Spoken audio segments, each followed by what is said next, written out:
I have to announce to the House that amendments to the motion of thanks to the address by the Governor will be received by the Secretary Legislative up to 11 a.m.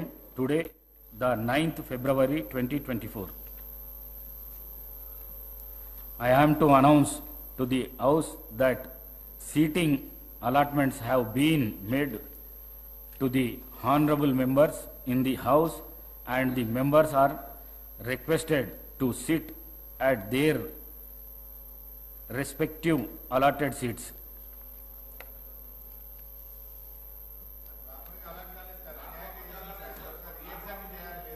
All the papers are deemed to have been placed and laid on the table of the House. I requested to Sri Vemula Veeresham to propose motion of the thanks on the Governor's address. Motion. Speaker sir, I beg to move that an address be presented to the Governor as follows: that the members of Telangana Legislative Assembly assembled at this second session are deeply grateful to the Governor for the address which she has been pleased to deliver to the members of 3rd Telangana Legislative Assembly on 8/2/2024. Motion moved. I requested Sri N.M. Srinivas Reddy to second the motion of thanks on the Governor address moved by Sri Vemula Veeresham. Speaker sir, I second the motion of thanks and address by the Governor as proposed by Sri Vemula Veeresham. Now the discussion on motion of thanks on Governor's address. Sri Vemula Veeresham. ధన్యవాదాలు అధ్యక్ష.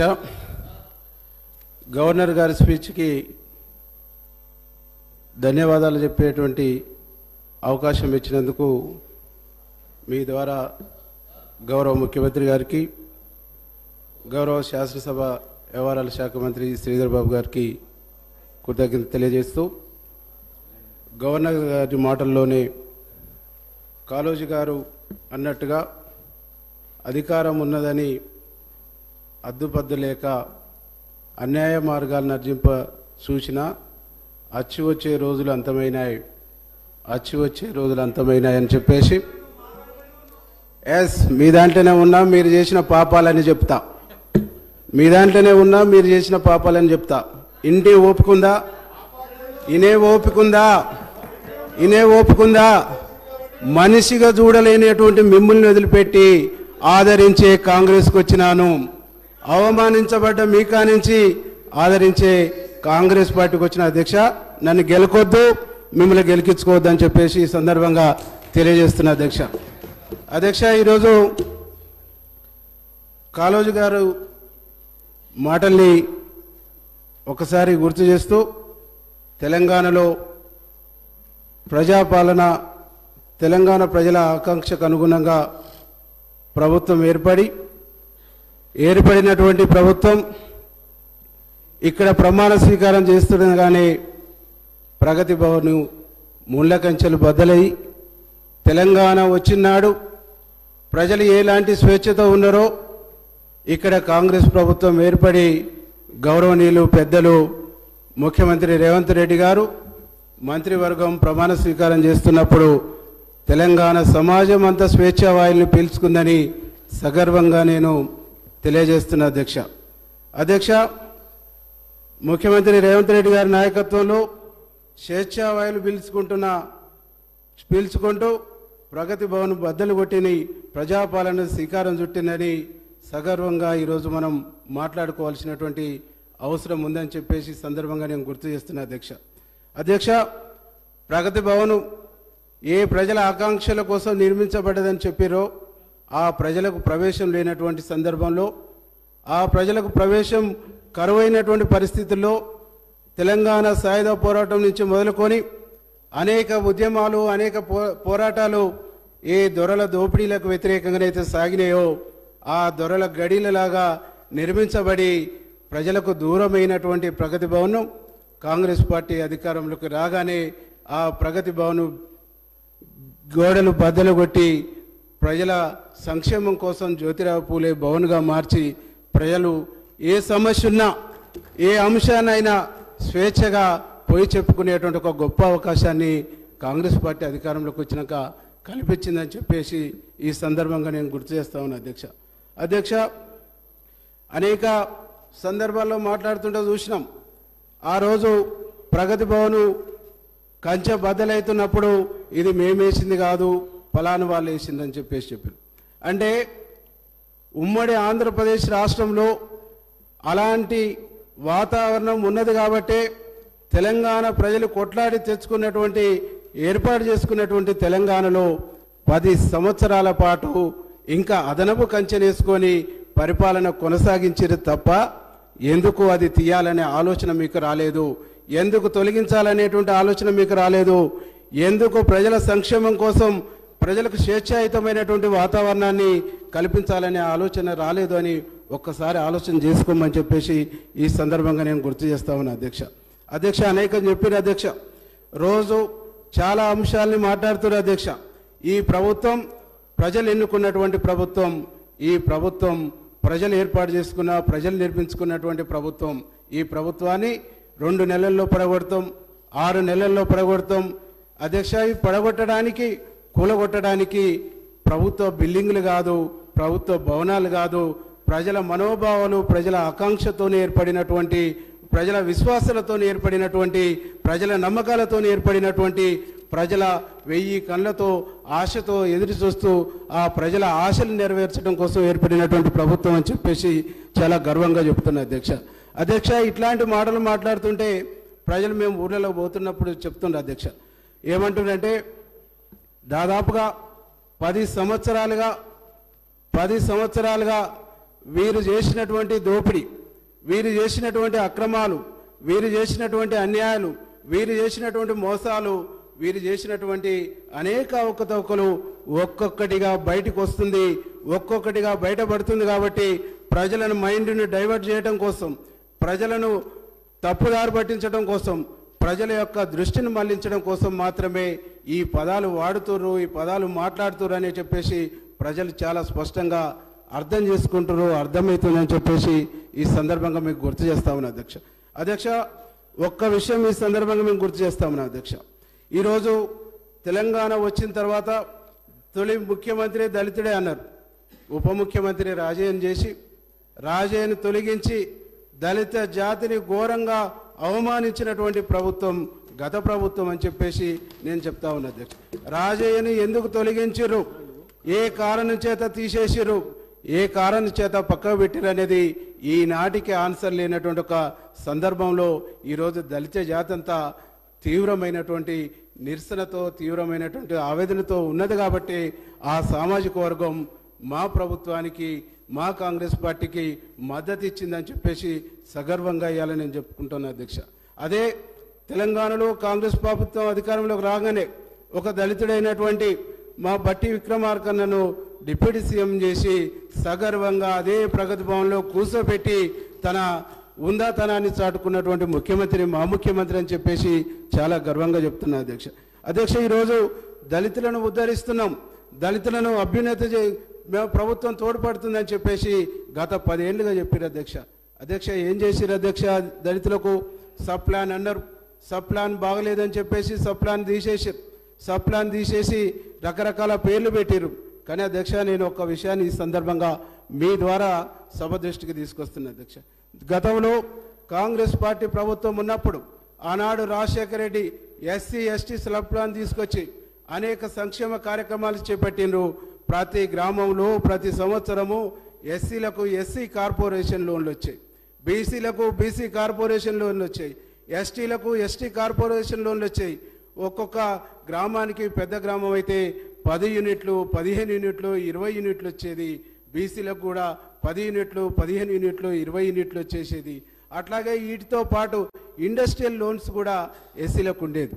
ఈ రకరకాల పేర్లు పెట్టేసి దాదాపుగా 5 సంవత్సరాలంటే పెద్ద గ్రామానికి 20 యూనిట్లు ఉంటే 5 సంవత్సరాలలో ఒక్కొక్క గ్రామానికి 100 యూనిట్లు వచ్చేది.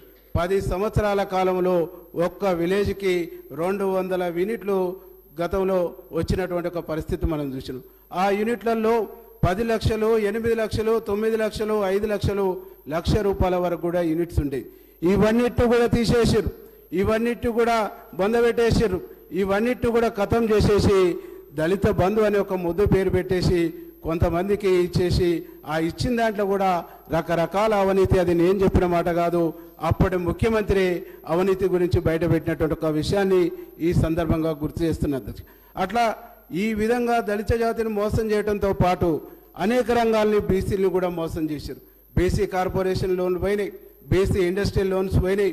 ఇవన్నీ మోసం చేసినటువంటి ఒక పరిస్థితుల్లో ఈ వర్గాలకు అభ్యున్నతి కలగాలంటే, ఈ వర్గాలకు మేలు జరగాలంటే, ఈ వర్గాలకు న్యాయం జరగాలంటే ఒక్క కాంగ్రెస్ పార్టీ శ్రీరామ రక్ష అని చెప్పేసి తెలంగాణ సమాజం భావించి ఈరోజు కాంగ్రెస్ను ఆదరించిందని చెప్పేసి సగర్వంగా నేను చెప్తా ఉన్నా అధ్యక్ష. 2 విషయాలను మనం గుర్తు చేసుకోవాలి. తెలంగాణ ఉద్యమం నడిచిందే నీళ్లు, నిధులు, నియామకాలు. నీళ్లు, నిధులు, నియామకాలు అనేటువంటి ట్యాగ్ లైన్తోనే తెలంగాణ ఉద్యమం నడిచింది. నీళ్లు, నిధులు, నియామకాలు అనేటువంటి ట్యాగ్ లైన్ పూర్తిగా ఎగిరిపోయి, పూర్తిగా కనుమరుగైపోయి ఇలా ఉద్యోగాలు రాక యువత ఆత్మహత్యలు చేసుకునేటువంటి ఒక పరిస్థితి మనం గమనించినాం అధ్యక్ష. మనం చూసుకుంటే ఏ ఉస్మానియా యూనివర్సిటీ అయితే ఉద్యమానికి ఊపిరిలూదిందో, ఏ ఉస్మానియా యూనివర్సిటీ ఉద్యమానికి వాయుపట్టు అయిందో, ఆ ఉస్మానియా యూనివర్సిటీలో 1200 పోస్టులు ఉండవలసి ఉండి కనీసం 40% కూడా లేని పరిస్థితుల్లో ఉద్యోగ నియామకాలు చేపట్టినటువంటి ఒక దయనీయమైనటువంటి ఒక పరిస్థితి ఉంది అధ్యక్ష. బడ్జెట్ చూస్తే ఉమ్మడి ఆంధ్రప్రదేశ్లో ఉస్మానియా యూనివర్సిటీకి కేటాయించినటువంటి నిధుల కంట ఇప్పుడు ఉన్నటువంటి ప్రభుత్వం ₹1 కూడా అదనంగా కేటాయించినటువంటి దాఖలాలు లేవు. ఎందుకంటే నాకు ఒక మాట గుర్తుకొస్తుంది అధ్యక్ష.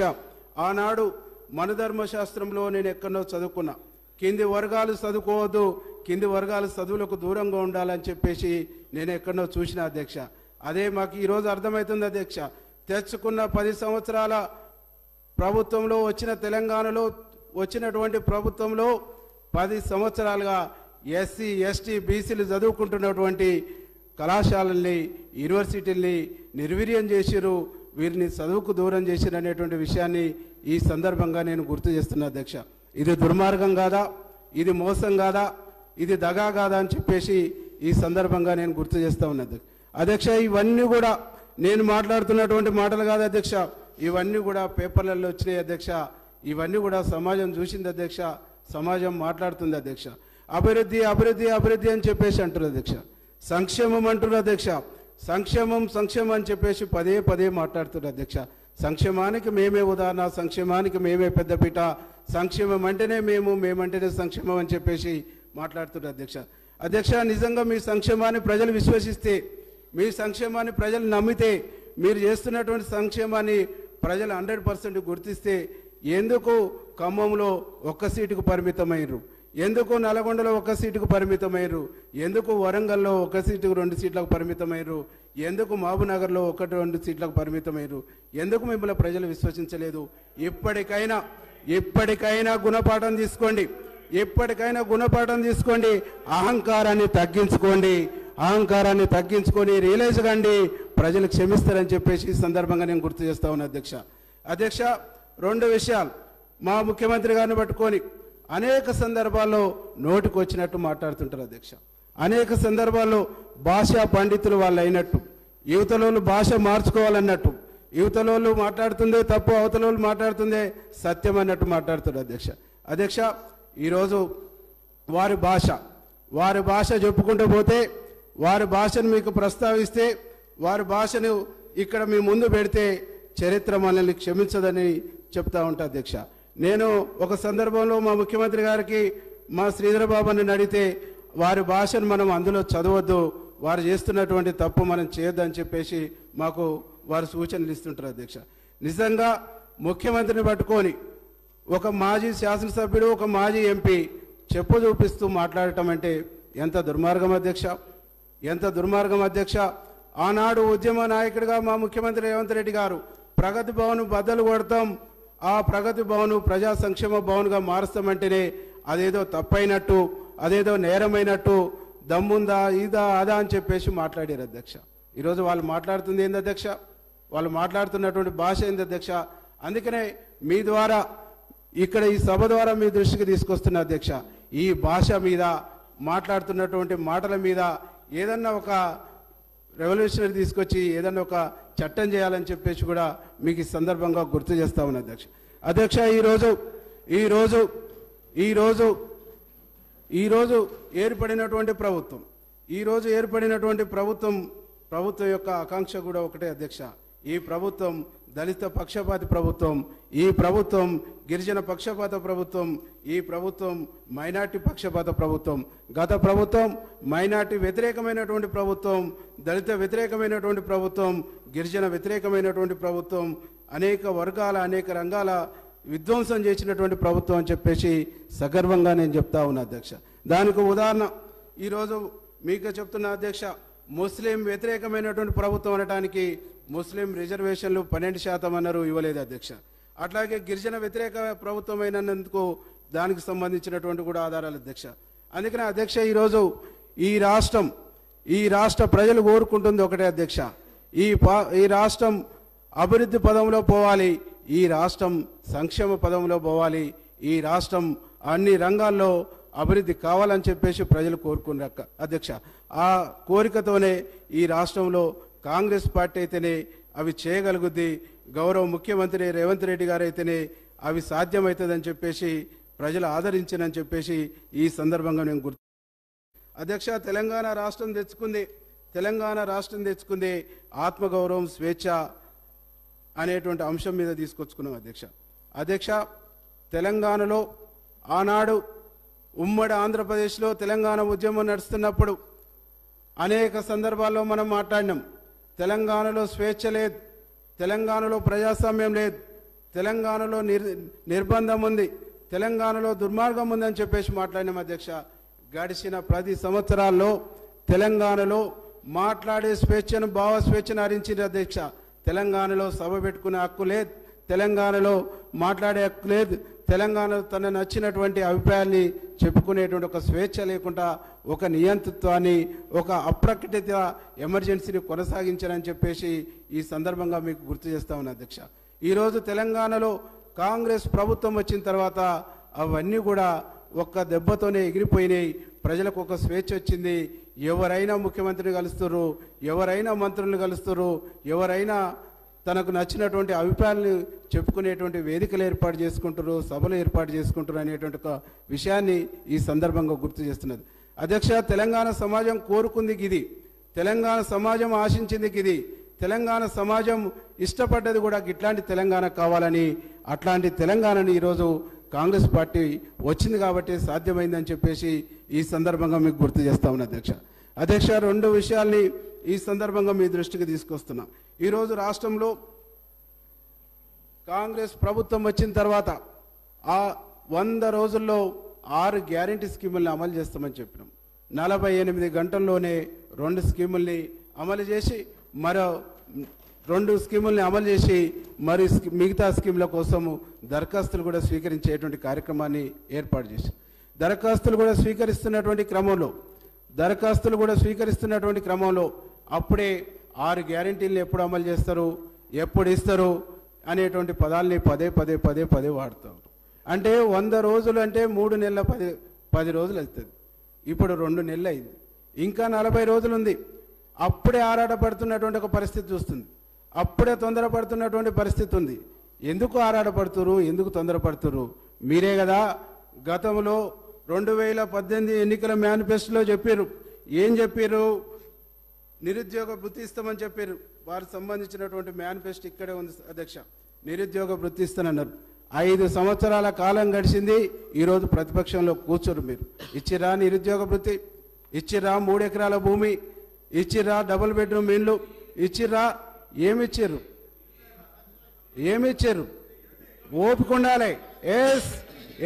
మేము చెప్పినే చేస్తాం. ఓపిక ఉండాలి. 5 సంవత్సరాల కాలం ఉంది. ఓపిక ఉండాలి. ఓపిక లేకుంటే రాజకీయాల్లో నిలబడలేం. ఓపిక ఉండాలి. కాబట్టి అధ్యక్ష, ఈరోజు మిగతా 2 గ్యారంటీలను కూడా త్వరలోనే అమలు చేస్తామనేటువంటి విషయాన్ని ఈ సందర్భంగా మేము గుర్తు చేస్తామన్నది. అధ్యక్ష, నిజంగా వారు మాట్లాడుతుంటే దయాలు వేదాలు ఒల్లిస్తున్నట్టుగా ఉన్నాయి అధ్యక్ష. ఈరోజు మా ముఖ్యమంత్రి గారు, మా మంత్రులు చాలా స్పష్టంగా చెప్పారు, మిగతా 2 గ్యారంటీల్ని త్వరలో అమలు చేస్తాము.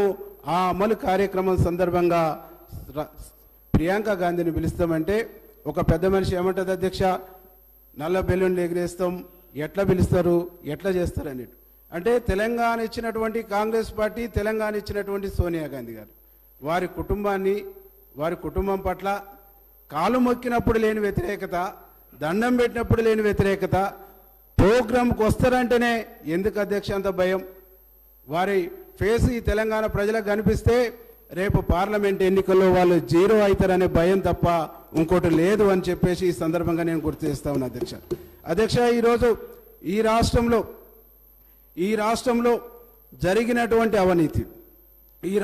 జరిగినటువంటి అవినీతి ఒక్కొక్కటిగా బయటకు వస్తూ ఉంటే ప్రజలు నిజంగా ఆశ్చర్యపోతారు అధ్యక్ష. మొన్ననే నేను పేపర్లో చూసిన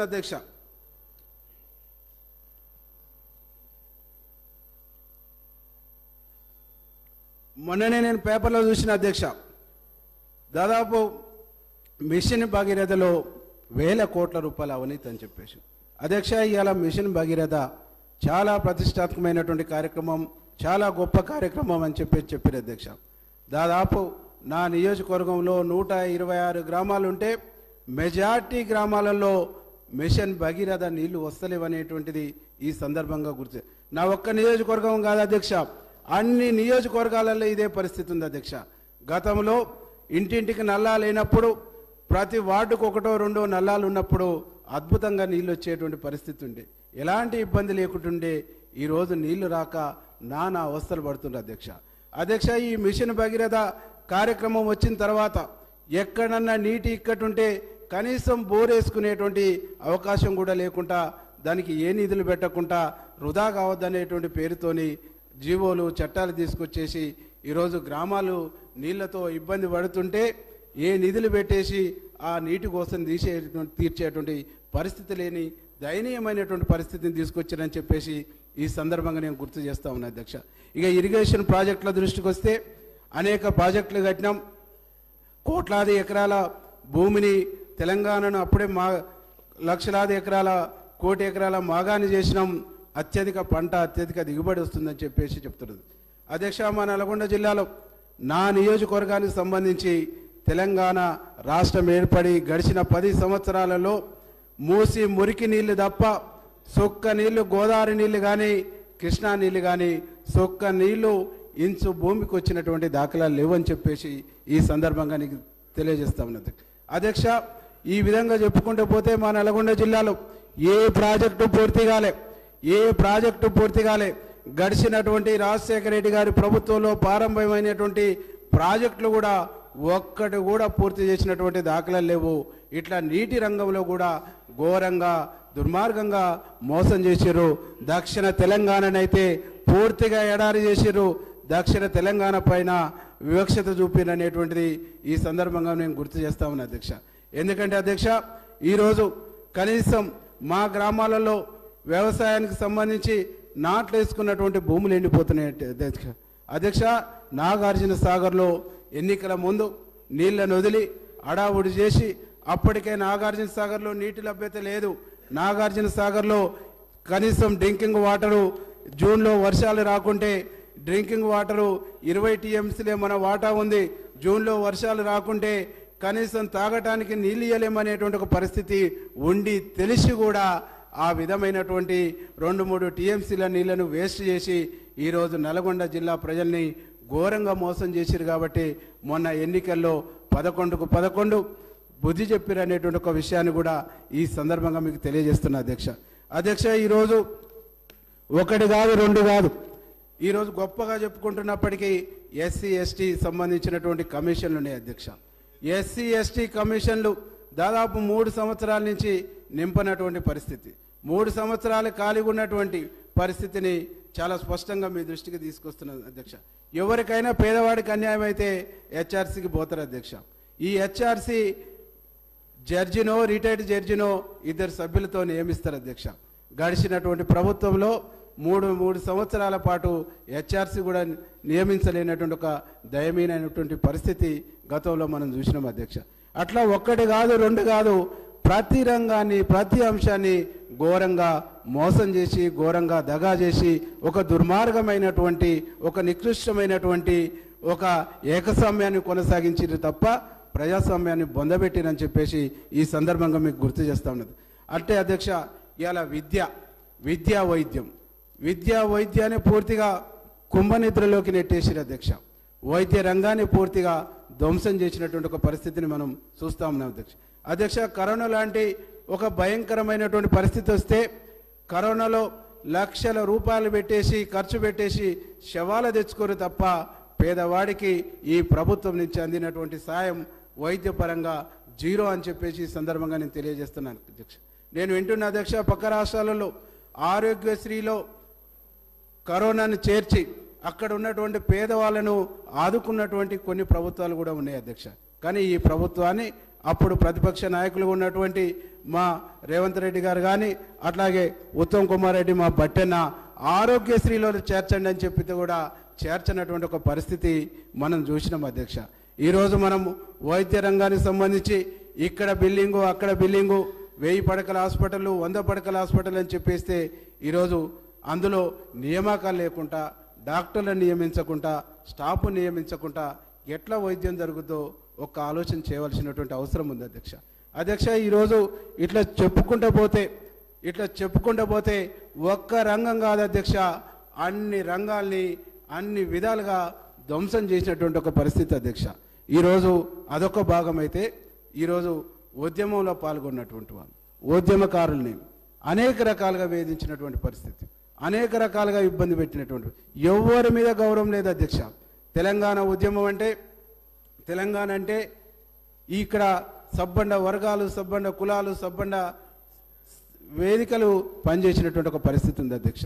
ఆ పరిస్థితుల్లో గద్దర్ లాంటి ఒక గొప్ప వాగ్దేయకారుడు, గద్దర్ లాంటి గొప్ప ఉద్యమకారుడికి ఘోరమైనటువంటి అవమానం జరిగినటువంటి ఒక విషయాన్ని ఈ సందర్భంగా నేను ప్రస్తావిస్తున్నా అధ్యక్ష. నేను చిన్నప్పుడు నేను చదువుకుంటున్నప్పటి నుంచి చూసిన అధ్యక్ష, గద్దర్ అన్న తెలంగాణ ఐక్యవేదిక, తెలంగాణ జనసభ, తెలంగాణ సంఘర్షణ సమితి అనేక వేదికల ద్వారా తెలంగాణ సమాజాన్ని చైతన్యవంతం చేసినటువంటి వ్యక్తి గద్దర్ గారు, తెలంగాణ సమాజాన్ని చైతన్యపరిచినటువంటి వ్యక్తి గద్దర్ గారు. అట్లాంటి గద్దర్ నన్ను ఘోరంగా అవమానించినటువంటి పరిస్థితి, ప్రగతి భవన్ గేటు దగ్గర 3 గంటలు ఎర్రటెండలో కూర్చున్నటువంటి పరిస్థితిని మనం చూస్తుంటే నిజంగా ఇంత అవమానం ఇంత ఘోరం ఏ ఉద్యమకారులకు జరగొద్దని చెప్పేసి ఈ సందర్భంగా నేను చూస్తున్నాను. అట్లాంటి గద్దర్ను గొప్పగా గౌరవించి మా ప్రభుత్వం ఈరోజు గద్దర్ జయంతిని అధికారికంగా చేస్తూ ఉద్యమకారులందరికీ కూడా ఒక భరోసాను ఒక విశ్వాసాన్ని ఇచ్చినటువంటి ప్రభుత్వం మా ముఖ్యమంత్రి రేవంత్ రెడ్డి గారు అని చెప్పేసి ఈ సందర్భంగా తెలియజేస్తూ ముఖ్యమంత్రి గారికి గద్దర్ అన్న జన్మదినాన్ని అధికారికంగా జరుపుతున్నందుకు మనస్ఫూర్తిగా శిరస్సు వంచి ధన్యవాదాలు తెలియజేస్తా ఉన్నా అధ్యక్ష. ఇట్లా ఒక్కటి కాదు అధ్యక్ష, ఈరోజు ఉద్యమంలో పాల్గొన్నటువంటి వాళ్ళు చాలామంది యూనివర్సిటీ వాళ్ళు కలుస్తుంటారు అధ్యక్ష. రాజారాం లాంటి వాళ్ళైతే ఉద్యమ జేఏసీని నడిపినటువంటి వాళ్ళు, అట్లాంటి వాళ్ళను కూడా వాళ్ళ పక్కన తిరిగినా కానీ ఘోరంగా అవమానించి ఏ పదవికి ఏ అవకాశానికి నోసుకోకుండా చేసినటువంటి ఒక దుర్మార్గమైనటువంటి పరిస్థితి ఉంది అధ్యక్ష. ఈ దుర్మార్గమైనటువంటి పాలన అంత మోదించాలని చెప్పేసి ఈరోజు ప్రజాపాలన వచ్చింది, ప్రజాప్రభుత్వం ఏర్పడ్డదని చెప్పేసి ఈ సగర్వంగా చెప్తా ఉన్నా అధ్యక్ష. ఇట్లా అనేక రంగాల అధ్యక్ష, ఒక్క రంగం కాదు ఒక్క అంశం కాదు, గురుకుల పాఠశాలలు పెట్టిన అధ్యక్ష. గురుకుల పాఠశాలలో ఇన్ని వందలు అన్ని వందలు అని లెక్క చెప్పినా ఒక్క గురుకుల పాఠశాలకు కూడా సొంత భవనం లేదు అధ్యక్ష. అధ్యాపకాలు దాదాపు ఆ గురుకుల పాఠశాలల్లో అధ్యాపకులే 10,000 మంది అధ్యాపక పోస్టులు ఖాళీ ఉన్నటువంటి పరిస్థితి ఉంది అధ్యక్ష. ఇంత దయనీయమైనటువంటి పరిస్థితుల్లో 10,000 అధ్యాపక పోస్టులు ఖాళీలు ఉంటే బీదవాళ్ళు, ఎస్సీలు, ఎస్టీలు, బీసీలు ఏ విధంగా చదువుకోవాలో ఒక ఆలోచన చేయమని చెప్పేసి మేము అడుగుతామని అధ్యక్ష. ఇంత దుర్మార్గాలు చేసిన అన్ని వ్యవస్థలను ధ్వంసం చేసిన వీరిని ఈ ప్రజలు ఏమనుకుంటున్నారు అనేటువంటి ఆలోచన అర్థం లేకుండా ఈరోజు అడ్డగోలుగా మాట్లాడుతున్నటువంటి ఒక తీరు చూస్తుంటే నిజంగా ఆశ్చర్యం వేస్తుంది అధ్యక్ష. అధ్యక్ష, ఇంకా అనేక అంశాలు ఉన్నాయి అధ్యక్ష, అనేక విషయాలు ఉన్నాయి అధ్యక్ష. కానీ వీరి గురించి ఎంత మాట్లాడినా తక్కువనే అనిపిస్తుంది అధ్యక్ష. దాంతోపాటు ఈరోజు ఉద్యోగ నియామకాల్లో చాలా అవకతవకలు అధ్యక్ష. దాదాపు పేపర్ లీకేజీలు మనం చూసినాం అధ్యక్ష. కనీసం ఎగ్జామ్ పేపర్ దిద్దలేనటువంటి దయనీయమైనటువంటి పరిస్థితి అధ్యక్ష. పరీక్షలు నిర్వహించలేకపోయారు, నిర్వహించడంలో లోపమే, రాసినటువంటి పరీక్ష పేపర్లు కూడా దిద్దటంలో ఎంత నిర్లక్ష్యం అంటే ఈ రాష్ట్ర యువత పట్ల, ఈ రాష్ట్ర నిరుద్యోగ యువత పట్ల ఎంత బాధ్యత ఉందో ఒక్కసారి ఆలోచన చేయమని చెప్తున్నది. ఇంత బాధ్యత రహితంగా వ్యవహరిస్తున్నటువంటి వీరిని ప్రజలు ఈసడించుకున్నా, ప్రజలు తిరస్కరించినా ఇంకా ఆలోచన మారకుంటే ఎట్లా అని చెప్పేసి నాకు అప్పుడప్పుడు వాళ్ళని చూస్తే జాలేస్తుంది అధ్యక్ష. అధ్యక్ష, ప్రభుత్వ యూనివర్సిటీలని ఘోరంగా ధ్వంసం చేశారు. ప్రభుత్వ యూనివర్సిటీలు ధ్వంసం చేసి ఈరోజు ప్రైవేట్ యూనివర్సిటీలకు అడ్డగోలుగా పర్మిషన్ ఇచ్చారు అధ్యక్ష. ఎవరికి వచ్చినాయి అధ్యక్ష ప్రైవేట్ యూనివర్సిటీలు? ఎవరి ప్రయోజనాలు అధ్యక్ష? ఉద్యమం చేసినా, కొట్లాడినా తెలంగాణ బిడ్డల ఆకాంక్షలు ఏమైనాయి అధ్యక్ష? తెలంగాణ బిడ్డల ఆకాంక్షలతోని, తెలంగాణ బిడ్డల యొక్క రక్తపు చుక్కలతోని, తెలంగాణ బిడ్డల యొక్క త్యాగాలతో ఏర్పడినటువంటి ఈ గత ప్రభుత్వాలు తెలంగాణ బిడ్డల్ని, తెలంగాణ త్యాగాల్ని ఘోరంగా మోసం చేసిర్రు, ఘోరంగా అవమానించారు అని చెప్పేసి ఈ సందర్భంగా గుర్తు చేస్తున్న అధ్యక్ష. అంతేకాదు అధ్యక్ష, తెలంగాణ ఉద్యమంలో అమరులైనటువంటి వాళ్ళు 1200 మంది అమరులని 100 వేదికలలో మాట్లాడినాం అధ్యక్ష. 100 వేదికలలో అవతల ఉన్నటువంటి అందరు లీడర్స్ మాట్లాడుతుంటే చూసినాం అధ్యక్ష. తీరా ఆ అమరవీరుల కుటుంబాలను ఆదుకునే కాడికి వచ్చేటప్పటికి ఎంతమందిని ఆదుకున్నారు అధ్యక్ష? దానికి ఎన్ని సాకులు చెప్పారు అధ్యక్ష? ఉద్యమంలో మాట్లాడిన ప్రతి మాటను అమలు చేస్తామని చెప్పారు అధ్యక్ష. కానీ అమరవీరుల త్యాగాలను కూడా ఘోరంగా అవమానించినటువంటి ఒక పరిస్థితి మనం కళ్ళారా చూసినాం. అంతెందుకు అధ్యక్ష, తెలంగాణ ఉద్యమంలో తొలి అమరుడైనటువంటి శ్రీకాంతాచారి తల్లిని ఎంత ఘోరంగా అవమానించారో మనం కళ్ళారా చూసినాం అధ్యక్ష. అందుకనే ఒక్కటి కాదు, రెండు కాదు అధ్యక్ష, చాలా పాపాలు, చాలా ఘోరాలు, చాలా ఇది ఉన్నాయి. ఇవన్నీ కూడా అవకాశం ఇస్తే మరొక సందర్భంలో మరొకసారి చెప్తానని చెప్పేసి తెలియజేస్తూ, గవర్నర్ గారు చాలా ఉందాగా, గవర్నర్ గారు కూడా నాకు తెలిసి ఫస్ట్ కాంగ్రెస్ ప్రభుత్వం వచ్చినాకనే స్వేచ్ఛ వచ్చింది, గౌరవం వచ్చింది అనుకుంటా అధ్యక్ష. తనను కూడా ఘోరంగా, ఒక ఆడబిడ్డను కూడా ఘోరంగా అవమానించినటువంటి ఒక పరిస్థితి చూసినాం అధ్యక్ష. కాబట్టి తెలంగాణకు ఎంత స్వేచ్ఛ వచ్చిందో అదే ఒక ఉదాహరణ అని చెప్పేసి ఈ సందర్భంగా తెలియజేస్తూ, ఈ అవకాశం ఇచ్చిన మీకు ధన్యవాదాలు తెలియజేస్తూ ముగిస్తున్నా అధ్యక్ష. శ్రీ ఎన్ఎం శ్రీనివాసరెడ్డి గారు. ఉమ్మడి ఆంధ్రప్రదేశ్లోని ఆఖరి శాసనసభలో సహచర అన్ని పార్టీలకు చెందిన శాసనసభ్యులతో తెలంగాణ కోసం గొంతు విప్పిన అనుభవం ఆ రోజు. మళ్ళీ 10 సంవత్సరాల తర్వాత ప్రజా తీర్పుతోటి స్వేచ్ఛావాయువులు పీల్చుకుంటూ ప్రజా ఆకాంక్షల మేరకు చట్టాలను చేసే ఈ పవిత్ర స్థలంలో మళ్ళీ ఒకసారి నా గొంతును విప్పే అవకాశం ఇచ్చినందుకు స్పీకర్ గారికి ధన్యవాదాలు తెలుపుకుంటా ఉన్నాను. అలాగే జయ జయ హే తెలంగాణ, జననీ జయ కేతనం, ముక్కోటి గొంతుకలు ఒక్కటైన చేతనం, అందశ్రీ గారు తెలంగాణ జాతికిచ్చిన స్ఫూర్తి గీతం, కోట్లాది ఉద్యమకారుల యుద్ధ గీతం, ఇది లక్షలాది విద్యార్థుల ప్రభాత గీతం. తెలంగాణ ఉద్యమంలో పోలీసు లాఠీలు తింటూ కూడా పెదవులపైన నాట్యమాడితే ఈ గీతం ఆ దెబ్బలు కూడా పూలదండలై మనం ప్రత్యక్ష సాక్ష్యంగా చూసిన తరుణం అధ్యక్ష. అటువంటి గీతాన్ని, అటువంటి స్ఫూర్తి గీతాన్ని ఈరోజు తెలంగాణ రాష్ట్ర గీతంగా ఈరోజు తెలంగాణ ప్రజలకు మరొకసారి పరిచయం చేసిన మన గౌరవ ముఖ్యమంత్రి గారు రేవంత్ రెడ్డి గారికి, కేబినెట్ సహచరులకు, తెలంగాణ ఉద్యమకారుల తరఫున అందరికీ శతకోటి వందనాలు తెలియజేసుకుంటా ఉన్నాం. గవర్నర్ ప్రసంగం ప్రతి బడ్జెట్ ముందు ప్రతి సంవత్సరము చెప్పడం ఆనవాయితీ అధ్యక్ష. గవర్నర్ ప్రసంగంలో ప్రభుత్వం భవిష్యత్తులో తీసుకోబోయే నిర్ణయాలు, ప్రజాస్వామ్య పాలనలో ప్రజలకు పారదర్శకంగా వివరించే ప్రయత్నం గవర్నర్ ప్రసంగంలో చేస్తారు అధ్యక్ష. మాకు పాస్ట్ లేదు, గతమంతా 10 సంవత్సరాల అరాచకం, భవిష్యత్తు కోసం మాకు తీర్పిచ్చిండ్రు. ఆ భవిష్యత్తు బంగారుమయం చేయడానికి మా ప్రభుత్వం ప్రమాణ స్వీకారం చేసిన కొద్ది గంటల్లోనే ప్రజాస్వామ్య పరిపాలన ఎట్లా ఉంటుందో చేసి చూపించిన అధ్యక్ష. దానికి స్వర్గాన ఉన్న ప్రజాయుద్ధ నౌక గద్దర్ గారు, ప్రజాకవి కాళోజీ గారు, తెలంగాణ జాతిపిత ప్రొఫెసర్ జయశంకర్ గారు, ఆచార్య కొండా లక్ష్మణ్ బాపూజీ గారు, వీళ్ళందరూ కూడా పైన స్వర్గంలో నుంచి మమ్మల్ని ఆశీర్వదిస్తూ ఉన్నారు. మనం ప్రజాస్వామిక పరిపాలన అంటే ఏంది అధ్యక్ష? స్వేచ్ఛ ఉండాలి పరిపాలనలో, భావ వ్యక్తీకరణలో స్వేచ్ఛ ఉండాలి, చేసే పనిలో స్వేచ్ఛ ఉండాలి. కౌన్సిల్ ఆఫ్ మినిస్టర్స్ స్వేచ్ఛగా పరిపాలన కొనసాగించాలి, అధికారులు స్వేచ్ఛగా నిర్ణయం తీసుకోవాలి, ముఖ్యమంత్రి వారికి అధికారాలు ఇవ్వాలి. అదే కదా స్వేచ్ఛ. ఆ స్వేచ్ఛ కోసం కదా మనం కొట్లాడింది, ఆ స్వేచ్ఛ కోసం కదా తెలంగాణలో అనేక ఉద్యమాలు వచ్చినాయి. ఆ స్వేచ్ఛ కోసమో సీమాంధ్ర పరిపాలన నుంచి విముక్తం కావాలని చెప్పి మనం కోరుకుంటున్నది. మరి 10 సంవత్సరాల్లో ఆ స్వేచ్ఛ మనకు లభించిందా అంటే అది లభించలేదు. ఆ స్వేచ్ఛ ప్రగతి భవన్ గడిలో, ఫామ్ హౌస్ నీడలో బందీ అయిపోయిన విషయం తెలంగాణ ప్రజలు గమనించారు. కాబట్టి ఈరోజు అద్భుతమైన మెజార్టీతో ఒక అఖండమైన తీర్పును తెలంగాణ ప్రజలు ప్రపంచానికి ఇచ్చి చూపించారు. అధ్యక్ష, మాకు గవర్నర్ గారు ఇచ్చిన ప్రసంగం ఒక్కొక్కటి కూడా మేము తయారు చేసుకున్న ఈ మేనిఫెస్టో ప్రతిరూపం అధ్యక్ష.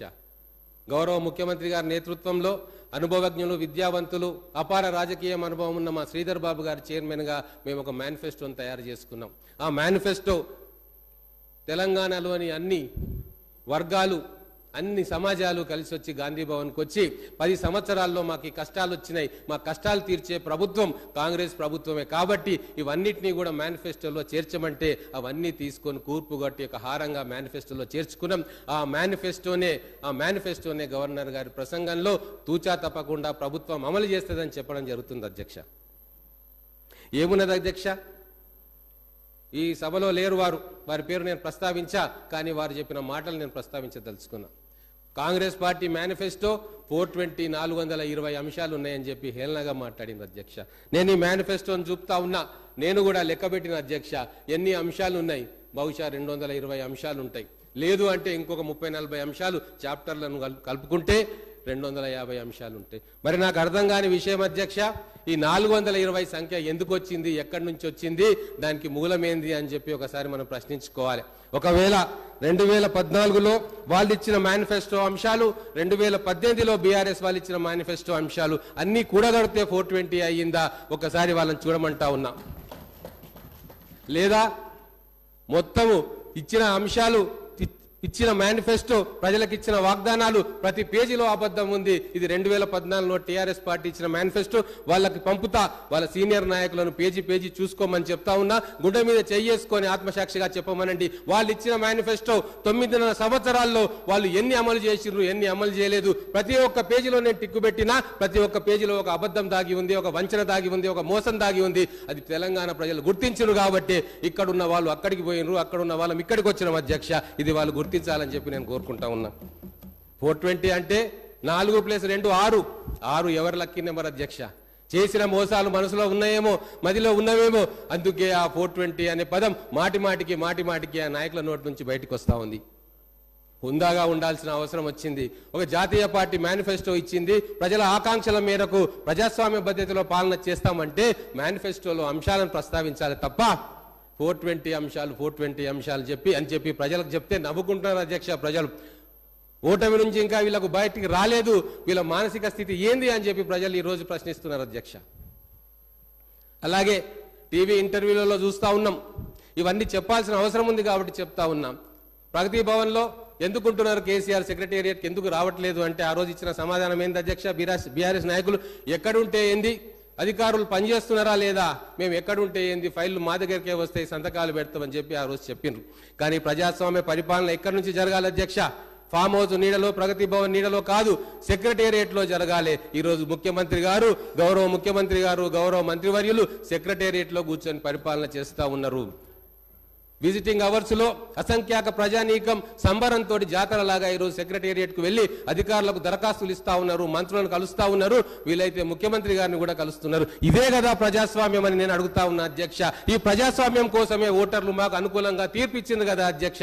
అందుకే ఈరోజు తెలంగాణ ఎడ్డి తెలంగాణ, గుడ్డి తెలంగాణ కాదు, కర్రు గాల్చి వాత పెట్టే నైపుణ్యం గల తెలంగాణ. కాబట్టి ఈ రోజు మళ్ళీ అధికారంలోకి నమ్మిన కాంగ్రెస్ పార్టీ, తెలంగాణ ఇచ్చిన కాంగ్రెస్ పార్టీ ఈ రోజు అధికారంలోకి వచ్చిన విషయాన్ని మీరెవరు కూడా మరవద్దని చెప్పి నేను కోరుకుంటా ఉన్నా. మొదటి పేజీని చూడనట్టుంది. మొదటి పేజీలో చాప్టర్ 1లో మేమేమన్నాం? అవినీతి కరప్షన్ అంతు తేలుస్తామన్నాం, కమిషన్ వేస్తా అన్నాం, చట్టబద్ధంగా అవినీతి ఎంతటి వాళ్ళు చేసినా అది బయటికి తీస్తామని చెప్పినాం. అది మాత్రం చక్కగా మర్చిపోయారు. కానీ మిగతా 420 అంటూ లెక్కలు కట్టి తెలంగాణ ప్రజలను మైమరిచే ప్రయత్నం చేస్తా ఉన్నారు. ప్రజాస్వామ్యబద్ధంగా ఎన్నికైన ప్రభుత్వాన్ని చులకన చేసే ప్రయత్నం చేస్తా ఉన్నారు. ఇది ఎంత మాత్రం సబబు కాదని చెప్పి నేను మీ ద్వారా వారికి తెలియజేసుకుంటా ఉన్నాను. ఈరోజు మేము ముఖ్యమంత్రి గారు ప్రమాణ స్వీకారం చేసిండ్రు, మా మంత్రివర్యులు ప్రమాణ స్వీకారం చేసిన రోజున మేము పాలకులం కాదు సేవకులం అన్న మాట గొప్ప మాట చెప్పిండ్రు.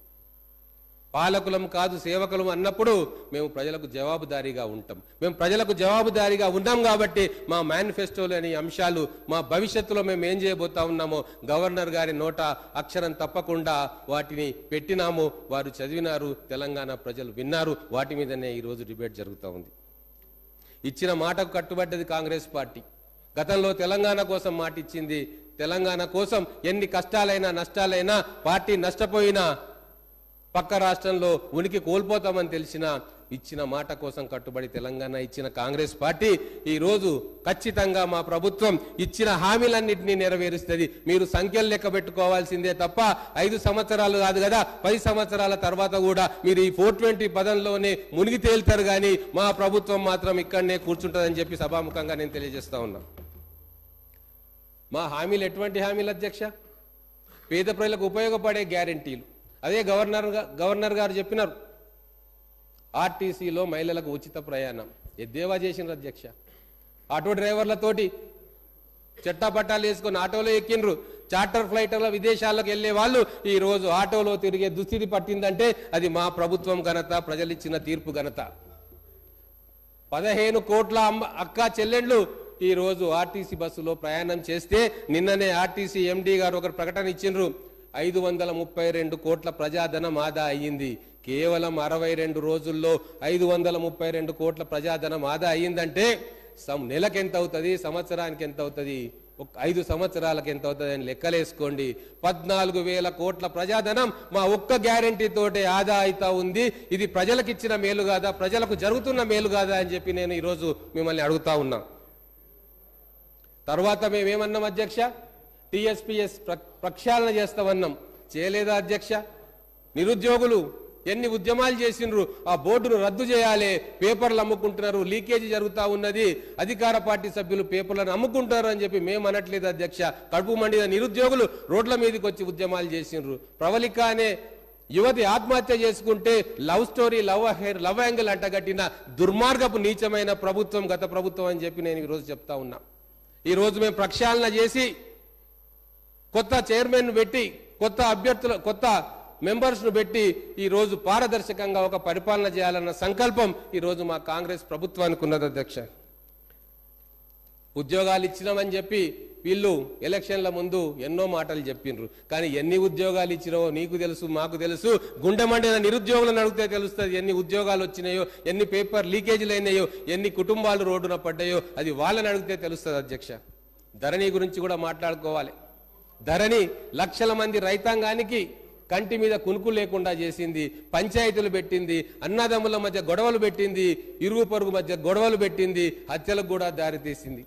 అటువంటి ధరణిని ప్రక్షాళన చేస్తామని చెప్పినాము. ఆ దిశగా మా ప్రయత్నం కొనసాగుతుంది. కమిటీ వేసినాం, మా సీనియర్ మంత్రుల నాయకత్వంలో అధికారులతోటి కమిటీ వేసినాం. ఖచ్చితంగా ధరణిలోని లోపాలను సవరిస్తాం, అవసరమైతే ప్రక్షాళన చేస్తాం. రివ్యూ సందర్భంగా నేను కూడా అక్కడ ఉన్నా. మా ముఖ్యమంత్రి గారు ఒక వ్యాలిడ్ పాయింట్ అక్కడ లేవనెత్తినారు అధ్యక్ష. ఎక్కడనో టెరాసిస్ అనే సంస్థ ధరణి యొక్క మాస్టర్ కీ దాని చేతిలో ఉంది. అది విదేశీ సంస్థ. దాని మూలాలు ఎక్కడున్నాయో, దాని డైరెక్టర్లు ఎవరో, దాని ఓనర్లు ఎవరో కూడా ఎవరికి తెలియదు. మరి ఒక విదేశీ సంస్థకు మన భూభాగంలో, భారత భూభాగంలో ఆస్తుల విలువ, మనుషుల సమాచారం అంతా కూడా ఇస్తే అది దేశ సమగ్రతకు ముప్పు కాదా అని చెప్పి ఆ రోజు మన గౌరవ ముఖ్యమంత్రి గారు ప్రశ్న లేవనెత్తిరు. అందుకోసమే రాష్ట్ర ప్రభుత్వానికే ఈ ఇన్ఫర్మేషన్ అంతా ఉండాలని చెప్పి అది మళ్ళీ రాష్ట్ర ప్రభుత్వ కంట్రోల్కి ఆ ఇన్ఫర్మేషన్ తీసుకొచ్చిన ఘనత మన కాంగ్రెస్ ప్రభుత్వాన్ని అని చెప్పి ఇప్పుడు తెలియజేసుకుంటా ఉన్నాం. ఆర్థిక క్రమశిక్షణ గురించి కూడా మళ్ళీ మనం మాట్లాడుకోవాలి. ఏ ప్రభుత్వమైనా పారదర్శకంగా ఉంది అంటే దానికి ఎగ్జాంపుల్ శ్వేతపత్రం ప్రకటిస్తుంది అధ్యక్ష. ఆర్థిక శ్వేతపత్రం మేము ప్రకటించినాం, విద్యుత్ మీద శ్వేతపత్రం ప్రకటించినాం. ఎంత నిష్పక్షపాతంగా ఉన్నామో ఇది ఒక్కటి చాలా అధ్యక్ష. మా ప్రభుత్వం లైన్ ఎట్లా ఉండబోతుంది, మా ప్రభుత్వం భవిష్యత్తులో ఎటువంటి కార్యక్రమాలు చేస్తుంది, ప్రజాపాలన, ప్రజా సంక్షేమమే దృష్టిగా మా పాలన కొనసాగుతుంది. దాపరికం ఉండదు. మాకు ఏ విషయం కూడా ప్రజలతో చర్చిస్తాం. ఈ అసెంబ్లీ సాక్షిగా నిర్ణయాలు ఉంటాయి. ఈ అసెంబ్లీ సాక్షిగా డిబేట్ జరుగుతుంది. ప్రతిపక్ష సభ్యులకు కూడా సముచిత సమయం ఇస్తాం, వాళ్ళకి కావాల్సినంత సమయం ఇస్తామని చెప్పి ఆ రోజు ముఖ్యమంత్రి గారు చెప్పడం జరిగింది. కానీ గతంలో ఏం జరిగింది అధ్యక్ష? ఎన్ని వందల దొంగ జీవోలు వచ్చినాయి. కుటుంబం కోసం కొన్ని జీవోలు, అధికారుల కోసం కొన్ని జీవోలు, ప్రజల కోసం కొన్ని జీవోలు, ఎవరికి కనబడకుండా మాయమైన కొన్ని జీవోలు, ఇట్లా వేల జీవోలు ఆ రోజు ఎవరికి తెలవకుండా ఇచ్చి ఎన్ని వందల ఎకరాల భూమిని హాంఫర్ట్ చేసిండ్రు అనేది కూడా లెక్కలు తేల్చాల్సిన సందర్భం ఇప్పుడు వచ్చిందని తెలియజేసుకుంటా ఉన్నా. సీఎం కుర్చీ అంటే సింహాసనం కాదు, అధికారం అంటే రాజరికం కాదు. ఇదే కాంగ్రెస్ పార్టీ ఫిలాసఫీ. అధికారం ఉన్నది ప్రజలకు సేవ చేయడానికి. కానీ గత 10 సంవత్సరాల్లో ఏం జరిగింది అధ్యక్ష? ప్రగతి భవన్లో పాలన జరిగింది. రజనీకాంత్ గారు డైలాగ్ ఒకటి ఉంటుంది, చాలా మందికి తెలిసే ఉంటుంది, పంచ్ డైలాగ్. అప్పుడప్పుడు ప్రతిపక్ష సభ్యులు కూడా కొన్ని పంచ్ డైలాగులు కొడతా ఉంటారు.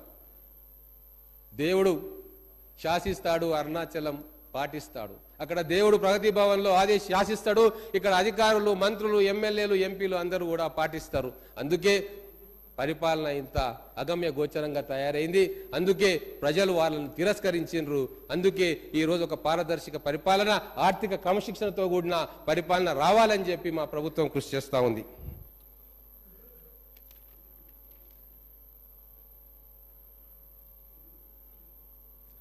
మనకు తెలంగాణ వచ్చిన తర్వాత 16,000 కోట్ల మిగులు బడ్జెట్ తోటి మనం రాష్ట్రాన్ని చూసుకున్నాం అధ్యక్ష. ధనిక రాష్ట్రంగా మనం భావించుకున్నాం. కానీ 10 ఏళ్ల పరిపాలన తర్వాత ఈరోజు దాదాపుగా 7 లక్షల కోట్ల రూపాయలు ఈరోజు అప్పుగా మిగిల్చిపోయింది గత ప్రభుత్వం. మరి దీన్ని సమర్థించుకుంటూ కొంతమంది నాయకులు ఏమంటున్నారంటే మేము ఆస్తులను క్రియేట్ చేసినాము, సంపదలను పెంచుకున్నామని చెప్పారు. ఏం ఆస్తులు క్రియేట్ చేసినారు అధ్యక్ష? 1,00,000 కోట్ల రూపాయలు కాళేశ్వరం ప్రాజెక్టులో పెడితే ఆ మేడిగడ్డ బ్యారేజ్ మునిపోతా ఉంది, సుందిల్లా అన్నారం పరిస్థితి ఏముందో తెలియదు. అవా ఆస్తులు నిలబెట్టేదంటే కాంగ్రెస్ ప్రభుత్వం గతంలో నిలబెట్టింది అధ్యక్ష.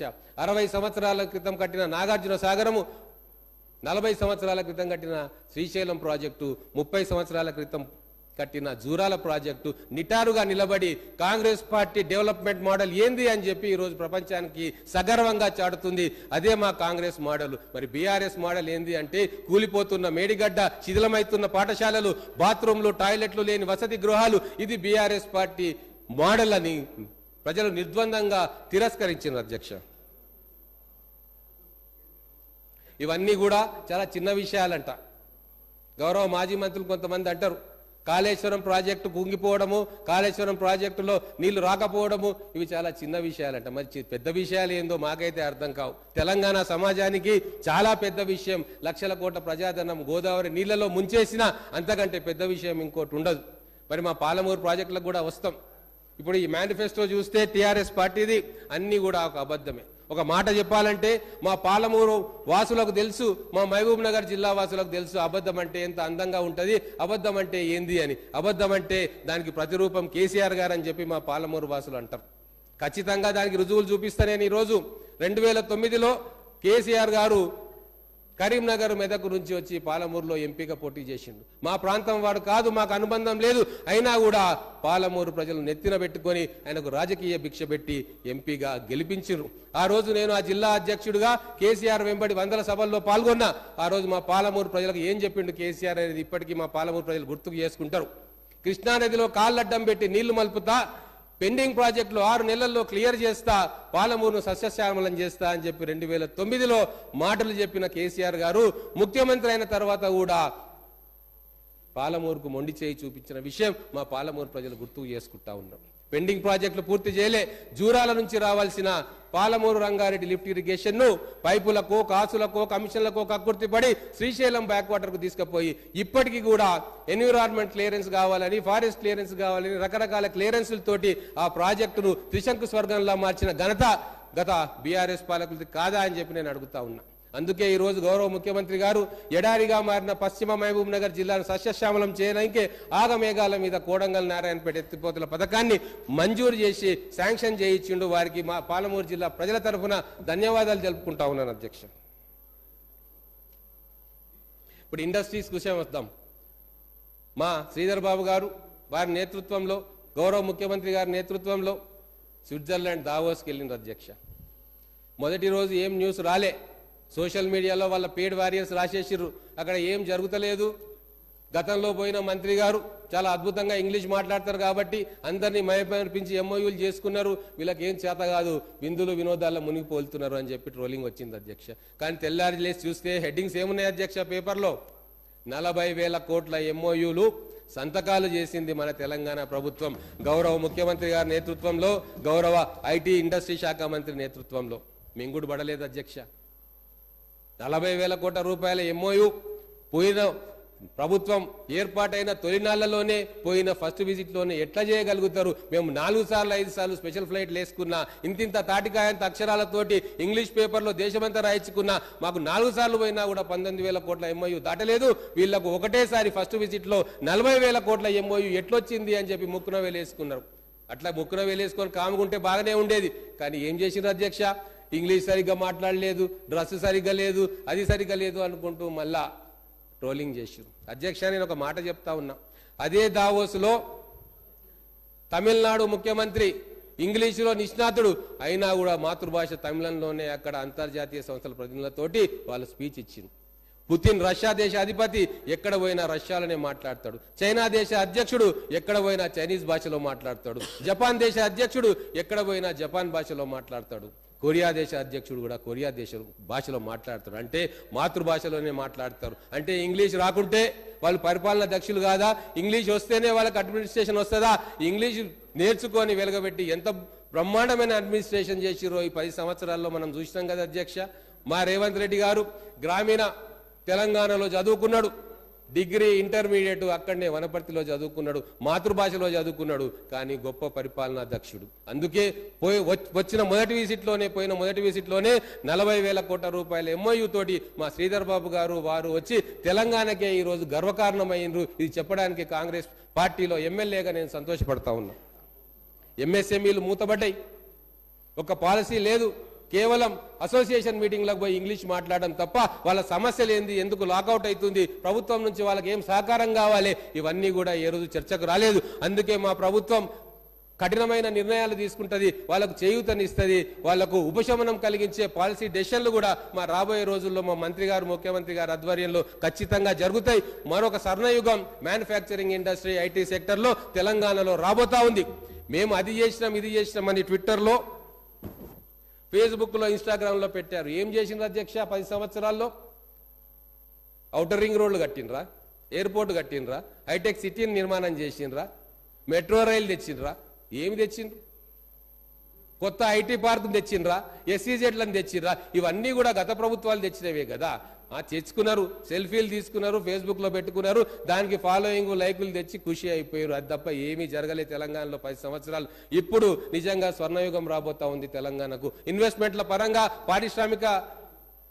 పరిశ్రమల పరంగా ఈరోజు ఖచ్చితంగా స్వర్ణయుగం రాబోతా ఉంది. విద్య గురించి కూడా మనం మాట్లాడుకోవాల్సిన అవసరం ఉంది అధ్యక్ష. ఈరోజు చాలా దారుణమైన పరిస్థితి. తెలంగాణ తెచ్చుకున్నదే మన పిల్లల బావు కోసం, వాళ్ళ భవిష్యత్తు కోసం. కానీ 10 సంవత్సరాల్లో ఏం జరిగింది? పాఠశాలలు పెరగలేదు అధ్యక్ష. గురుకులాల పేరు మీద ఒయాసిస్ ఆఫ్ ఎక్సలెన్స్ నిర్మాణం చేసిరు. వాళ్ళు కూడా మా మిత్రులు చెప్పినట్టు అద్దె భవనాల్లోనే ఇంకా అక్కడ చదువు కొనసాగుతా ఉంది. మౌలిక వసతుల కల్పన లేదు. అక్కడ టీచర్ల కొరత ఉంది. 20,000 మంది టీచర్లు రిటైర్ అయిపోతే కనీసం ఒక్క టీచర్ను కూడా నియామకం చేసుకునే సోయి గత ప్రభుత్వానికి లేదు అధ్యక్ష. అంతేకాదు 9,000 మంది విద్యా వాలంటీర్లను ఉన్న పలంగా ఏకకాలంలో వాళ్ళను రద్దు చేసి పిల్లలకు విద్యను దూరం చేసింది అధ్యక్ష. కొన్ని గణాంకాలు నేను ఇయ్యదలుచుకున్న ఈరోజు, అవి తెలిస్తే తెలంగాణ ప్రజలు షాక్ అవుతారు అధ్యక్ష. కేంద్ర ప్రభుత్వం ప్రతి సంవత్సరము స్కూళ్ళ పరిస్థితిని, విద్యాశాఖ పరిస్థితిని, లేకుంటే ఆ ప్రాంతంలో ప్రతి రాష్ట్రంలో ఎట్లా ఉంది ఎడ్యుకేషన్ అని చెప్పి సర్వే చేస్తారు అధ్యక్ష. ఆ సర్వేలో ఏం తేలింది అధ్యక్ష? వింటే తెలంగాణ ప్రజలు ముక్కు మీద వేలేసుకుంటారు. ఈరోజు పాఠశాలల పనితీరులో 36 రాష్ట్రాలుంటే మనం 31వ ప్లేస్ అధ్యక్ష. మౌలిక వసతుల సదుపాయాల కల్పనలో మనది 32వ స్థానం అధ్యక్ష. లర్నింగ్ అవుట్కమ్స్ అనేది చాలా పెద్ద సబ్జెక్ట్ అధ్యక్ష, అది టీచర్లకు విద్యావేత్తలకు తెలుసు. ఆ లర్నింగ్ అవుట్కమ్లో మనము 35వ స్థానం 36 రాష్ట్రాలు ఉంటే, అంటే కేవలం మేఘాలయ రాష్ట్రం కంటే మనం ముందున్నాం అధ్యక్ష. ఇది 10 సంవత్సరాల్లో విద్యలో మనం తెచ్చుకున్న పురోగతి, మనం ముందుకు పోయిన పరిస్థితి. ఉపాధ్యాయ శిక్షణలో 25వ స్థానం, అడ్మినిస్ట్రేషన్లో 27వ స్థానం. నేను విద్యాయాత్ర అని చెప్పి మా నియోజకవర్గంలో స్కూళ్ళని తిరుగుతూ ఉన్నా అధ్యక్ష. మౌలిక సదుపాయాలు ఏమున్నాయి, ఏమైనా వాళ్ళకు రెమెడీ ఇవ్వచ్చా, ఇమ్మీడియట్గా వాళ్ళకు ఉపశమనం కలిగించవచ్చా అని చెప్పి ప్రతి స్కూల్ను విజిట్ చేస్తూ ఉన్నా అధ్యక్ష. హాస్టళ్లను విజిట్ చేస్తూ ఉన్నా అధ్యక్ష. మా దగ్గర 2 బీసీ హాస్టళ్లు ఉన్నాయి, మహిళలకు, బాయ్స్కు, గర్ల్స్కు అధ్యక్ష. 350 మంది పిల్లలు ఒక చిన్న అద్దె భవనంలో బాలికలు ఉంటారు. ఒక్కొక్క గదిలో 15 మంది 20 మంది కాళ్ళు జాపుకుంటే ఇంకోరు ముఖానికి తగులుతుంది అధ్యక్ష. బెడ్షీట్లు ఉండవు, బెడ్స్ లేవు, టాయిలెట్స్ లేవు, వంటగది లేదు. ఇటువంటి పరిస్థితుల్లో 10 సంవత్సరాలు దుర్భర జీవితం గడిపిన మన చిన్నారులు. ఇదే అధ్యక్ష అభివృద్ధి? ఇదేనా గొప్పగా చెప్పుకోవాలి? ఇంపాక్ట్ ఫీచర్స్ వేసుకొని ఇండియా టుడే మ్యాగజైన్లో దేశమంతా పత్రికా ప్రకటనలు ఇచ్చి మేము నెంబర్ 1 మేము నెంబర్ 1 అని అనుకుంటే సరిపోదు అధ్యక్ష. గ్రామాలలో పోయి మన పాఠశాలలు ఎట్లున్నాయి, మన పిల్లలు ఏం చదువుతా ఉన్నారు, వాళ్ళ ఆర్థిక పరిస్థితి ఏముంది, ఏ రోజైనా సర్వే చేయించారు అధ్యక్ష? పేడ్ సర్వేలు తప్ప నిజమైన సర్వేలు ఏ రోజు కూడా కాలేదు. అలాంటి పేడ్ సర్వేలను నమ్ముకొని ఈ రోజు వాళ్ళు ప్రతిపక్ష స్థానంలో కూర్చున్నారు. ప్రజలను నమ్ముకొని మేము ఈ రోజు ఇక్కడ అధికారంలో ఉన్నామని చెప్పడానికి ఎటువంటి సంకోచం లేదు అధ్యక్ష మాకు. అలాగే ఇంజనీరింగ్ కాలేజీల గురించి మాట్లాడుకుందాం. ఈరోజు గ్రామీణ ఇంజనీరింగ్ కాలేజీలు 150 కాలేజీలు 2014 నుంచి ఇప్పటిదాకా మూతపడ్డాయి అధ్యక్ష. గ్రామీణ ఇంజనీరింగ్ కాలేజీలు మూతపడితే, ఫీజు రియంబర్స్మెంట్ ఆగిపోతే మన పేద విద్యార్థులు, పేదరికంలో ఉన్న తల్లిదండ్రుల పిల్లలు ఇంజనీరింగ్ మెడికల్ కాలేజీల చదువులకు నోచుకోవద్దా అధ్యక్ష? మరి వారి గురించి ఏమైనా చర్యలు తీసుకున్నారా? కేవలం 4 ప్రభుత్వ ఇంజనీరింగ్ కాలేజీలు ఈ 10 సంవత్సరాల్లో గత ప్రభుత్వం ఏర్పాటు చేసింది అంటే సాంకేతిక విద్య మీద వాళ్ళకున్న శ్రద్ధ మనకి ఈ రోజు అర్థమవుతా ఉంది అధ్యక్ష. అందుకే ఈ రోజు ఈ ప్రభుత్వం నిర్ణయం తీసుకుంటా ఉంది. గ్రామీణ ప్రాంతాల విద్యార్థుల కోసం ఐటీఐ 50 ఐటీఐలకు ఖచ్చితంగా 2,000 కోట్ల రూపాయలు ఇచ్చి ప్రపంచంలోని దిగ్గజ సంస్థలు టాటా సన్స్, మహేంద్ర, విప్రో లాంటి సంస్థలను తీసుకొచ్చి మన తెలంగాణ విద్యార్థులను స్కిల్డ్ వర్క్ ఫోర్స్ గా ప్రపంచానికి అందించే బాధ్యత మా ముఖ్యమంత్రి గారు, మా ఇండస్ట్రీస్ మినిస్టర్, ఐటీ మంత్రి గారు, మా మంత్రివర్గం, మా ప్రభుత్వం తీసుకుంటుందని గర్వంగా చెప్తా ఉన్నాం అధ్యక్ష. రాబోయే 5 సంవత్సరాల్లో లక్షల మంది స్కిల్డ్ మ్యాన్ పవర్ ని మేము ప్రపంచ దేశాలకు అందిస్తాం అధ్యక్ష. అలాగే జరిగింది ఏంది అధ్యక్ష? విద్యా వ్యవస్థ విధ్వంసం, ఆర్థిక వ్యవస్థ విధ్వంసం, హాస్పిటల్ వ్యవస్థ విధ్వంసం, విధ్వంసాల చరిత్ర అనే 10 ఏళ్ల బీఆర్ఎస్ పాలన తప్ప అభివృద్ధి ఎక్కడ కూడా మాకు కనబడలేదు, అడ్వర్టైజ్మెంట్లో పేపర్లో తప్ప. తర్వాత మూసీ రివర్ ఫ్రంట్ అథారిటీ గురించి కూడా మొన్న పోయినరు. థేమ్స్ నదిలా ఎట్లయితే అక్కడ అభివృద్ధి ఉందో ఖచ్చితంగా అటువంటి అభివృద్ధి ఇక్కడ మూసీ రివర్ ఫ్రంట్లో జరుగుతుంది అధ్యక్ష. మాకు నమ్మకం ఉంది. గతంలో కేసీఆర్ గారు అన్న మాటలు ఇప్పటికీ జోకులుగా పేలుతా ఉన్నాయి. హుస్సేన్ సాగర్ నీళ్లు టెంకాయ నీళ్ళలాగా అయితే తాగొచ్చు అన్నారు. మరి తాగుతున్నామా అధ్యక్ష టెంకాయ నీళ్లు? టెంకాయ నీళ్లు కాదు కదా, మిషన్ భగీరథలో వచ్చే నీళ్లను కూడా ఎవరు తాగట్లేదు. ఎందుకంటే ఫిల్టర్ కావట్లేదు, మురికి నీళ్లు వస్తూ ఉన్నాయి. మళ్ళీ భూగర్భ జలాలను ఆశ్రయించి ఫిల్టర్ వాటర్ ప్లాంట్ అని పెట్టుకొని తాగుతున్నారు తప్ప ఈ మిషన్ భగీరథ నీళ్లు చాలా చోట్ల తాగడానికి అనర్హంగా అవి ఉన్నాయన్న విషయాన్ని మీ అందరి ద్వారా ప్రజలకు తెలియజేస్తా ఉన్నారు అధ్యక్ష. తర్వాత ఇంకొక విషయం, క్యాస్ట్ సెన్సస్ అధ్యక్ష, కులగణన. ఈరోజు బీసీ, ఎస్సీ, ఎస్టీ వర్గాలు మా వాటా ఎంత, మా జనాభా ఎంత, మా లెక్కలు మాకు కావాలి అని చెప్పి బీసీ సెక్షన్స్, బ్యాక్వర్డ్ క్లాసెస్, వెనుకబడిన తరగతులు అన్నీ కూడా అడుగుతూ ఉన్నాయి. అది ఎంత పెద్ద విద్య అధ్యక్ష? మేము మా జాతీయ నాయకత్వం కూడా నిర్ణయం తీసుకుంది, కులగణన జరుపుతామని చెప్పి. అలాగే ఇక్కడ రాష్ట్రంలో కూడా నిర్ణయం తీసుకుంది. రేపు అసెంబ్లీలో నిర్ణయం ఖచ్చితంగా ఉంటుంది. కులగణన అనేది ఖచ్చితంగా జరుగుతుంది. మా కాంగ్రెస్ ప్రభుత్వం ఇతర రాష్ట్రాల్లో అధికారంలో ఉంది, అక్కడ కులగణనకు శ్రీకారం చుట్టింది. కొన్ని రాష్ట్రాలు కూడా వేరే బీజేపీ పాలిత రాష్ట్రాలు కాకుండా ఇతర రాష్ట్రాలు కులగణనకు అంగీకారం తెలిపి ఆ ప్రక్రియ మొదలుపెట్టింది అధ్యక్ష. ఇంకొక విషయం, సామాజిక తెలంగాణ గురించి మనం మాట్లాడుతూ ఉన్నాం. నిన్ననే గౌరవ ముఖ్యమంత్రి గారి కుమార్తె వచ్చి జ్యోతిరావు పూలే విగ్రహం ఇక్కడ కావాలని అడిగింది. ఎంత ఆశ్చర్యం అధ్యక్ష. సామాజిక మాజీ ముఖ్యమంత్రి వారి కుమార్తె వచ్చింది. ఎంత హాస్యాస్పదం అధ్యక్ష. ప్రజలు నవ్వుకుంటారని కూడా వీళ్ళకి తెలియదు. 10 సంవత్సరాలు ఎవరు అడ్డుకున్నారు అధ్యక్ష వీళ్ళను? ఒక్క మాట చెప్తా ఉన్నాను అధ్యక్ష, గత ప్రభుత్వంలో మంత్రివర్గాలు ఎవరి దగ్గర ఉన్నాయో ఒక్కసారి లెక్కలు తీసుకుందాం అధ్యక్ష. బీసీ ఎస్సీ ఎస్టీ వర్గాలకు ఏ మంత్రి పదవులు ఆ పరిపాలన దక్కినాయో, ఇక్కడ దక్కినాయో ఒక్కసారి లెక్క తెలుసుకుందాం అధ్యక్ష. గత ప్రభుత్వంలో యానిమల్ హస్బెండరీ ఫిషరీస్ బీసీ మంత్రి, ఎస్సీ వెల్ఫేర్ కు ఎస్సీ మంత్రి, BC welfare women and child development tribal welfare కు ఎస్టీ మంత్రి. ఒక్క ఎక్సైజ్ అండ్ టూరిజమే కొద్దో గొప్ప మెరుగైన శాఖ ఒక బీసీ శాసనసభ్యునికి ఇచ్చారు. మరి ఈ రోజు 12 మంది శాసనసభ్యులు మంత్రులుగా ప్రమాణ స్వీకారం చేస్తే దాంట్లో ఒక్కసారి నేను చెప్తా అధ్యక్ష, ఫైనాన్స్ చాలా పవర్ఫుల్ పోర్ట్ఫోలియో అధ్యక్ష, పవర్ అధ్యక్ష, ఈ 2 ఎస్సీ శాసనసభ్యుని చేతిలో ఉన్నాయి అధ్యక్ష. హెల్త్ అండ్ ఫ్యామిలీ వెల్ఫేర్ చాలా పెద్ద పోర్ట్ఫోలియో అధ్యక్ష, ఇది కూడా ఒక దళిత శాసనసభ్యుడు మంత్రిగా ఉన్నారు అధ్యక్ష.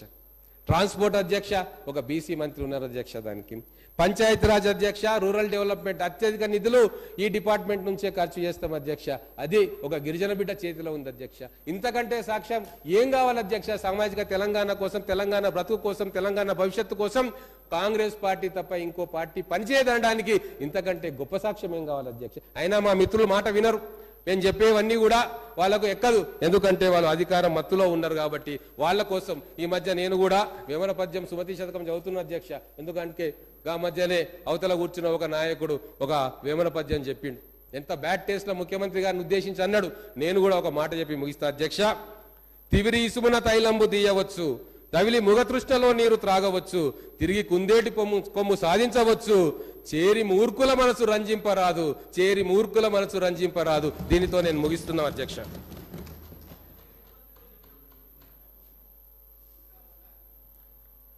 శ్రీ పల్లా రాజేశ్వర రెడ్డి గారు. అధ్యక్ష, మొట్టమొదటిసారి అసెంబ్లీలో